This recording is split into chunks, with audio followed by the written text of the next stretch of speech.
Naibalo kita unsa ang bation sa usa ka pamilya kuno galing ang usa sa ilang mga sakop sa pamilya nga tua sa gawas dugay na wa gyud mauli gawas sa nasod ba OFW.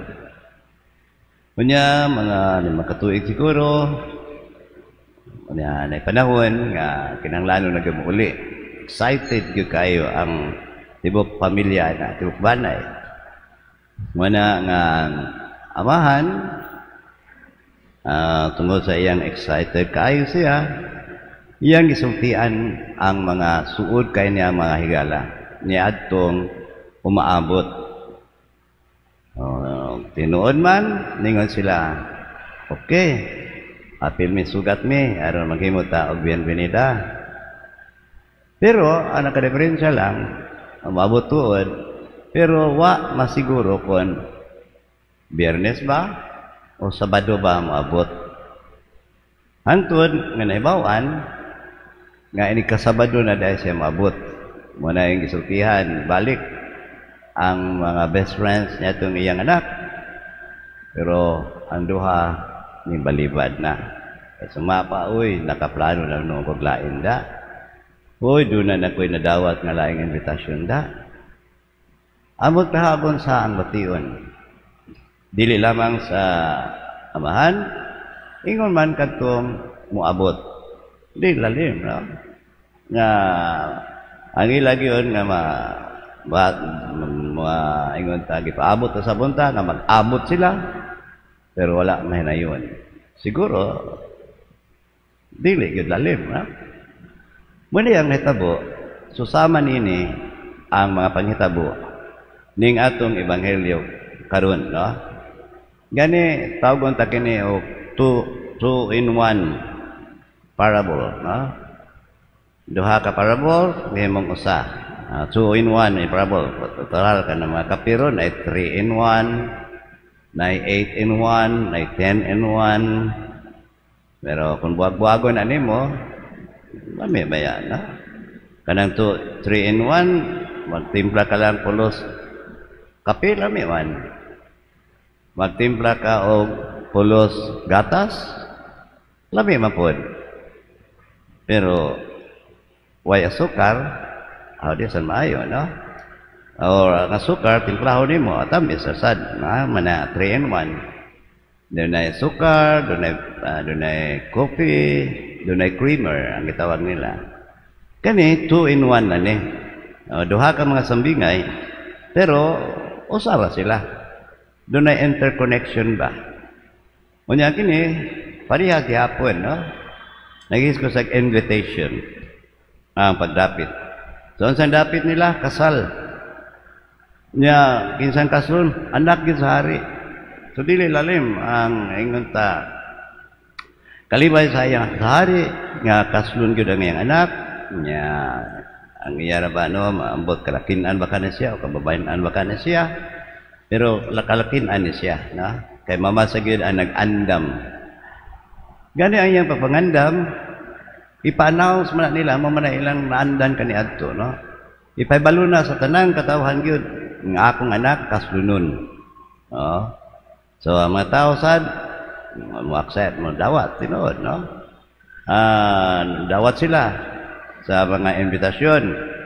Murag gihapon wala sa klaruha kung kanus pagayod, no? It will come later. Ay nakauman naman na dugay na. Ano may panahon nga moabot na gani ang panahon nga kaslun na wala pa siya ngo usab og pangimbitar. Kanus agyod ang kasal. Mani ang gibuhat niya. Niadto gisultihan na sila.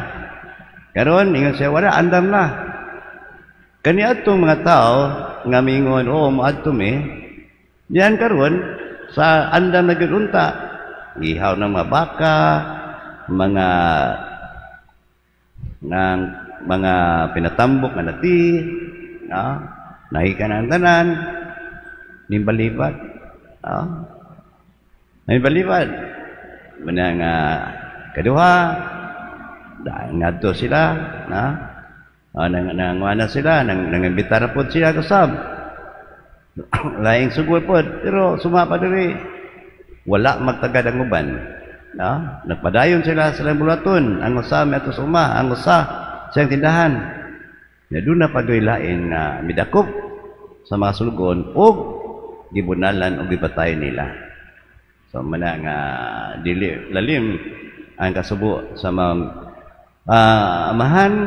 Pero ligi ayang kalipay di kapugngan ninyo sa mahinayon magining kasal imbay bitahalan to tanan bisan kinsa ni maagian ninyo mura ang iyang gipangdapit katong nga sulugon sumapa niya maayo og dautan napuno sa mga tao ang dapit nga gikumbirahan manana ang part 1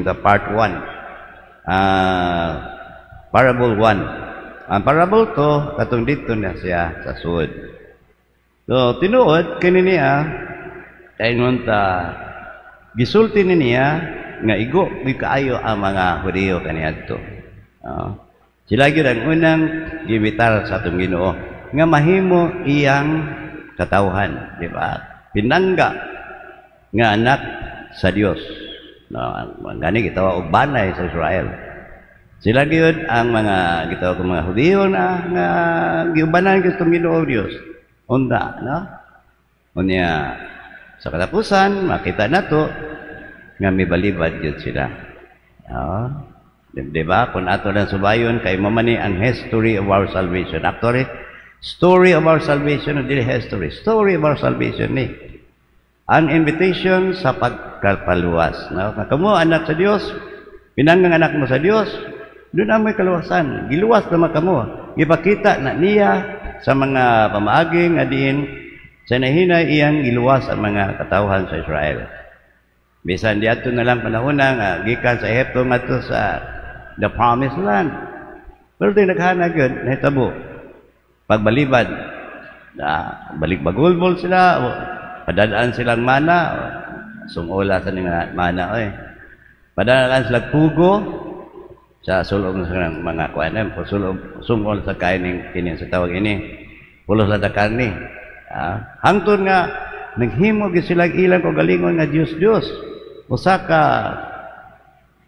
baka nga kinulit unya gi-adornohan og gold mula ilang gana simba so mga ning balibad kana ngani kay panahon nga ang atong Ginoo sa daho sa inyong kadautan mahitabo yun nga dunay ang kangayan katarungan itong Ginoong Diyos kipay-tigbaba mo na nahitabo sa Sodom and Gomorrah Sodom and Gomorrah nahitabo yun kay kamo ni balibad man nini secondly pangimbita na niya pangimbita na niya nga makaingon ta sa katapusan nangimbitar siya. Ang unang gisgutan mao ang pag-imbitar pagdapit ngadto sa atong kaluwasan anya may tindot kayo no kaluwasan kay ang hulagway sa usa ka kasal mamangina ang paghulagway sa usa ka dito sa kalangitan mao ang usa ka kumbira sa kasal anya ang Dios amahan ikaduha katapusan na gyud nga pagdumala pagdapit mao na ni ang ingon ta ang tanan na gyud nga gidapit murag pamilya na no dili lang sa Israel yang gidapit ang tanan pag-abot ni Kristo wa lagi ang tanan gidapit niadto tinuod gidapit ang tanan pero dunay ni balibad karon katong ni balibad tingali wa maimbitar mao na iyang gibitar og nisanong sila sa tubag og nitubag sila sa pagdapit sa atong Ginoong Dios. Pero ang part 2 ningon siya ang isgot niya no dunay misulod dito sa usa ka dapit nya din ingon siya gala gyud sa maniyo pagsulod wa man ka lagi magsulod sa bisti sa kasal unsa man ni bisti sa kasal no nga iyang gipasabot ang pagdapit sa Diyos nga mahan kaniadto wala pa no? Kay ingon ta ang mutuba ang musanong ra o dili ba? Wa sa siya mamugos kay lagi malagi ni ang Ginoo Dios naghatag mo nato freedom of the will. Doon natin kagawasan ba? Na? Doon natin ingon ta makabalibad ta o dili ba? Makasanong ta o dili ba? That's true. Pero doon na galing kalapasan na nahimo na manini nga iyang ipamatay o ang tarungan na apod ang justisya. Sumapa iyang ipamatay, gisunog pa ang lungsod, ang syudad. Karon kaduang bahin, nagsugod na ang pambiras kasal, pero diya na wala magbisti sa kasal. Mao na ni panahon na ang gingon ang panahon nga diin kung katong kasal mao na hulagwan nato sa gingharian sa langit. Ang dinhi nga ilang gikumbira karon ding panahon na mo naging harian nga niya sa yuta. Unsa man na ang gingharian ang pagkag-uban sa atong Ginoong Dios. Ang pagdawat sa kang Hesukristo na nga atong Ginoo nga dinhi ang lawas ug dugo nya niingon siya sa bag-ong tugon ani sad makaingon ta bag-ong tugon. Kung Old Testamento ang unang part 1, part 2 is kaano siya? I mean parable to man ni sa New Testament. Ngani na pero nagkinahanglan kita nga mudawat pod kung ansay ibisti nato kung mutambong ta sa kumbira nga gidapit ni Kristo. Ang kumbira nga diin insakto na ang atong bisti. Unsa may bisti sa kasal? Iyang ipasabot. Ang bisti sa atong paghigugma. Nga kita naghisgot na tambo man ta sa kumbira sa atong Ginoo dinhi sa yuta. Sakop naman tiya kita niya siyang kabanay.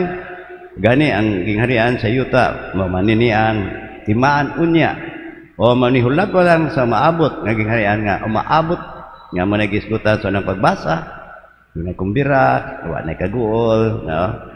Wala luhan, muagas. Karon ipakita, hindi ning panahon na haumpod ang atong gibisti. Ang bisti sa atong kasal na mapahigugma, ang atong pagtuo uban sa buhat sa pagtuo. So maingon siya nga sulod diri kanako pero pagbisti pod. Masakop man ta niya kanang maingon ta commitment ba. No, mo naman ang commitment nato kaniadto. Nga kita ning sanong ta kaniadto during baptism nato, during sa atong konfirma. Pero ang commitment nato sa pagsuod sa gingharian sa Dios dili man na kay diha-diha ra.